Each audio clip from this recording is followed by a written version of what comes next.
everybody, my name is Heather Finley and I can't even believe the May is already over. I started strong on my reading month and then about halfway through I just kind of slacked off. Admittedly, I've watched like 2.5 seasons of Gossip Girl and I don't know, just at night I'm like, oh, I could read or I could watch Blair and Chuck. So yeah, things happen. Hi Tempe. Nope, doesn't want to be in the video. So anyways, I only made it through 5 books this month and I think I like half read like 3 or 4, but I don't know. Just one of those months. So the first book I finished of the month was The Heir by Kiera Cass. Ireland and I are going to talk about this on Wild Pages eventually, but I didn't love the book overall. Like, it wasn't bad, and Kiera Cass's writing is just so like fluffy and fast to read and overall enjoyable, so that wasn't the problem I had.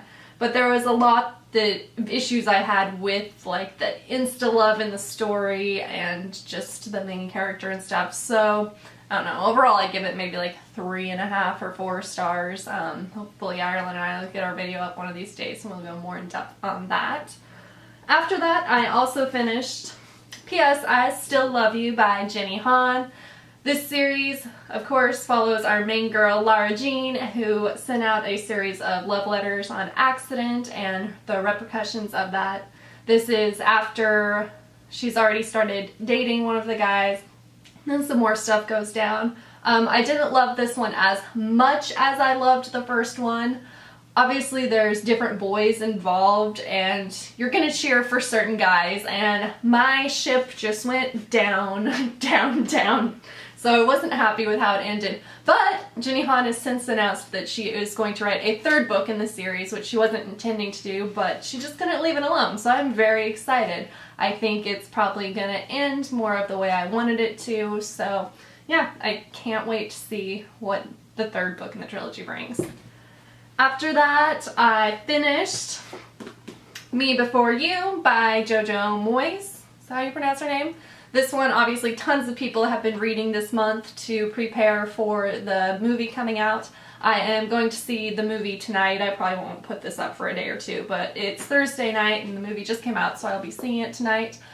This book surprised me because obviously from the preview you're expecting a romantic story, which there was some elements of that. It is about a young girl that is kind of, not necessarily sheltered, but she's just kind of got this boring life.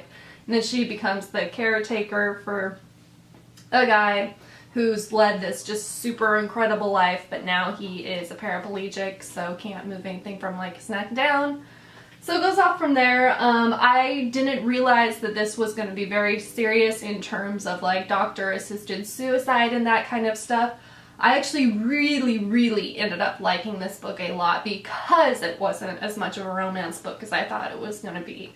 It, to me, was very respectful towards people with disabilities and very real when it came to situations, and someone that, you know, has the predisposition to be this adventurous, has to be a thrill junkie kind of person, to be a paraplegic would be a totally different situation than maybe someone else whose brain works differently.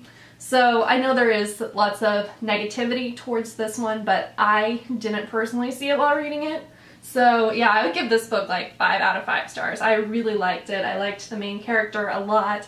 She was quirky and bossy and she swore and just was a good time. So yeah, 5 out of 5, unexpectedly. After that, I also finished Alive by Scott Sigler. This book it like just throws you into the action. I don't even want to say what it's about. These kids just wake up in these grave type things. They have no idea what's going on. That's really all you should go in knowing. I will say for probably the first like 3/4 of the novel or so, it was almost hard to read because it was very jarring. It was just action, action. What's going on? I don't get it. I don't get it. I don't get it. But the payoff in this was awesome. I really liked what ended up going on, and I am currently listening to the audio of the 2nd book and really enjoying it as well. So yeah, surprisingly, I'd probably give this one like 4.5 out of 5 stars or something like that, because yeah, the payoff was totally worth it. Scott's style is a little bit different than a lot of other readers with the just action, action, action, but worked for me. Excited to see where it goes from there. After that, I don't have the physical book, but I also finished A Court of Thorn and Roses by Sarah J. Maas. Obviously, this book is huge on BookTube, and I loved it. It is a Beauty and the Beast retelling of a girl that kind of gets sent off to this fairy type land where there's different stuff going on. I really loved when it started to add in some more characters. I'm currently reading the second book and I'm just loving it right now. So yeah, I don't know what took me so long to read it, but I am into that series now. So yeah, that's all. I finished 5 books was all this month, which is very sad. I finished part of Fifth Wave.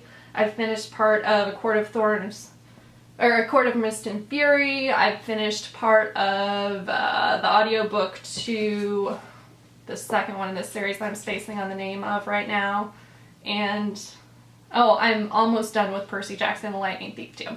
So yeah, my reading slump is already in the past, but because I slacked so badly in May, small number of books.